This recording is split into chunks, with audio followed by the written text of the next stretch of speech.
Hello dear students, social point channel पर आपका बहुत बहुत स्वागत है। सेमेस्टर 4 के एमसीक्यू सॉल्व कर रहे थे, जो कि आपके कॉमन यूनिवर्सिटी एंट्रेंस टेस्ट के लिए भी बहुत ज़्यादा इम्पॉर्टेंट है। ठीक है, तो चलिए हम लोग देर न करते हुए अपने बाकी जो 15 बचे क्वेश्चंस हैं इस चैप्टर के उनको सॉल्व करते हैं। और पार्ट 1 का लिंक आपको डिस्क्रिप्शन में मिल जाएगा। एक प्लेलिस्ट का लिंक होगा जो कि सेमेस्टर 4 के एमसीक्यूज़ की प्लेलिस्ट है। उसमें जाकर के आप सारे एमसीक्यूज़ देख सकते हैं। सेमेस्टर 4 में 9 चैप्टर्स हैं। ठीक है, पेपर 2 में उन सभी के आप एक साथ वीडियोज़ देख सकते हैं। इसके अलावा चैनल को सब्सक्राइब करना मत भूलिएगा। ठीक है, तो हम लोग 16th क्वेश्चन से शुरू करने जा रहे हैं। लर्नर ने विकास शब्द की जगह किस शब्द का प्रयोग किया? ठीक है, जिसको बाकी थिंकर्स विकास बोलते हैं, जिस एक अवस्था को, उसको लर्नर ने कौन सा वर्ड यूज़ किया है उसके लिए? तो इसका सही जवाब है आधुनिकता तथा आधुनिक। ठीक है, a answer is correct. Learner ने आधुनिकता तथा आधुनिक की बात की विकास की जगह पर। द नेक्स्ट क्वेश्चन है, लर्नर का शोध कार्य किन देशों के लोगों की प्रतिक्रियाओं पर आधारित था? तो इसके लिए तो आपको पूरी थ्योरी को समझना होगा, है ना। डिटेल में बताऊंगी तो बहुत टाइम लगेगा। तो लर्नर ने जो अपने विकास के सिद्धांत के लिए जो शोध कार्य किया था, ठीक है, वो जो शोध कार्य था वो किन देशों के लोगों की प्रतिक्रियाओं पर आधारित था? देखिए, ये जो लर्नर का वर्क है ना, रिसर्च वर्क डेवलपमेंट के ऊपर, इसके लिए जो वित्तीय व्यवस्था की वो अमेरिकी प्रशासन ने की थी। ठीक है, मतलब अमेरिकन गवर्नमेंट ने इसके लिए, इसके रिसर्च के लिए लर्नर को वित्तीय व्यवस्था प्रदान की थी, मतलब पैसे दिए थे। ठीक है, और ये जो शोध किया था लर्नर ने, इसका मूल उद्देश्य ये जानना था कि मध्य पूर्व के देशों के देश के लोगों में वॉइस ऑफ अमेरिका के प्रसारण को किस सीमा तक मतलब वो लोग सुनते हैं, और इससे संबंधित कार्यक्रमों के बारे में उनकी प्रतिक्रियाएं क्या हैं। ठीक है, वॉइस ऑफ अमेरिका का प्रसारण होता था रेडियो पर। ठीक है, उसके बारे में बात हो रही है। और इसका शोध कार्य का मूल उद्देश्य यही था कि जो मध्य पूर्व के देश को लोग हैं, वो लोग वॉइस ऑफ अमेरिका के प्रसारण को किस सीमा तक सुनते हैं और इससे संबंधित कार्यक्रमों के बारे में उनकी प्रतिक्रियाएं क्या हैं, जो रेडियो पर कार्यक्रम दिए जाते हैं ना, उससे रिलेटेड। तो आप लोग इसमें एक पॉइंट और नोटिस कर लो कि वॉइस ऑफ अमेरिका का प्रसारण होता था। रेडियो पर किसका प्रसारण होता था अगर पूछा जाए तो आप बोलोगे वॉइस ऑफ अमेरिका का। ठीक है, तो फिर इसी का जो इनका विश्लेषण निकल कर के आया था, जो तथ्य निकल कर के आए थे, उसके आधार पर जो आपके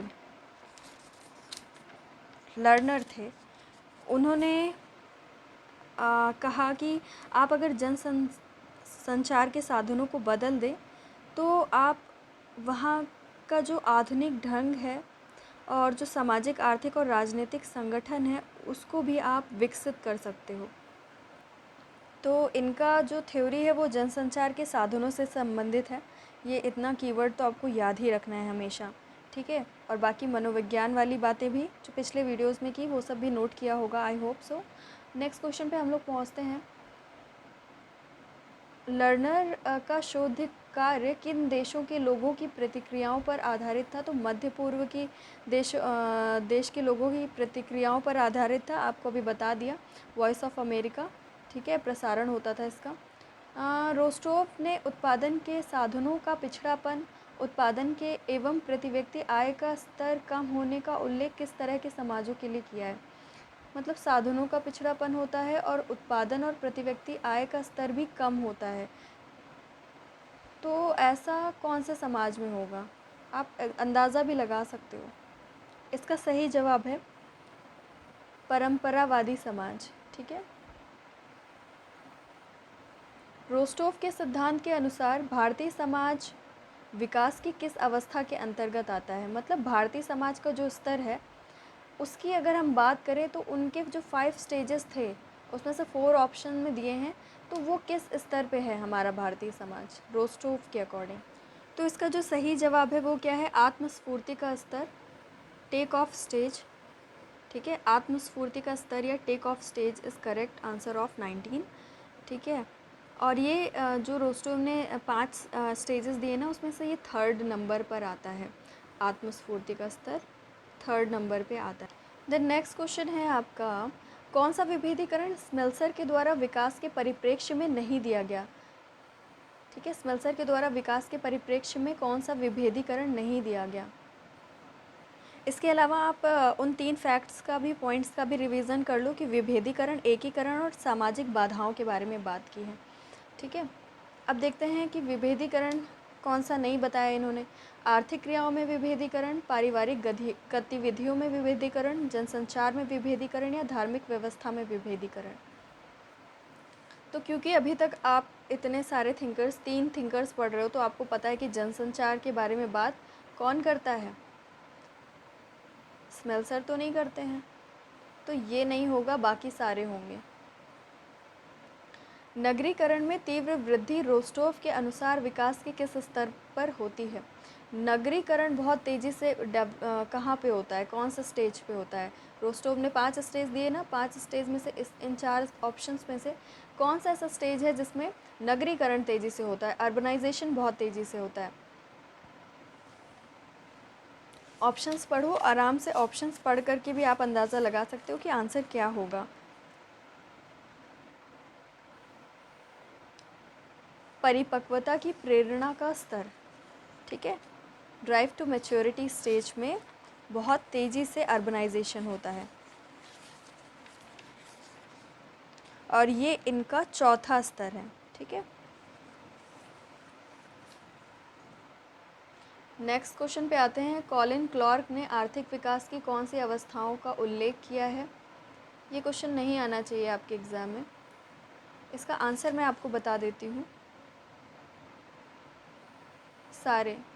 ठीक है, कॉलिन क्लार्क आर्थिक विकास के बारे में बात करते हैं, और प्रारंभिक, मध्यवर्ती और उन्नत अवस्था, ये 3 अवस्थाओं के बारे में बात करते हैं, किसके? आर्थिक विकास से रिलेटेड। ठीक है, नेक्स्ट क्वेश्चन का आंसर आप लोग मुझे बताओ कमेंट में कि रोस्टोव ने कितने स्तरों का उल्लेख किया है? 6, 3, 5, 7 कितने स्तरों को बताया है? 24th, विकास के मॉडल में नवाचार के प्रसार से संबंधित विचार जो संचार के प्रभाव को स्पष्ट करते हैं, किसके द्वारा दिया गया है?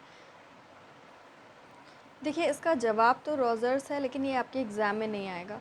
ठीक है, ऐसा क्वेश्चन नहीं आना चाहिए आपके एग्ज़ाम में। डेनियल लर्नर ने गैर आर्थिक चरों और किसके बीच गहन अंतः संबंध को नापा है? गैर आर्थिक चरों की बात हो रही है, ठीक है, जो कि आर्थिक नहीं हैं, और किसके बीच गहन अंतः संबंध को नापा है? किसने? डेनियल लर्नर ने। इस क्वेश्चन का जो आंसर दिया हुआ है वो है आपका ब, नगरीकरण। ठीक है, गैर आर्थिक चरों और नगरीकरण के बीच अंतः संबंध के बारे में बात किया है, किसने? डेनियल लर्नर ने। 26 है, कंडीशन ऑफ इकोनॉमिक प्रोग्रेस के लेखक कौन है? ये भी आपसे डिस्कस हो चुका है।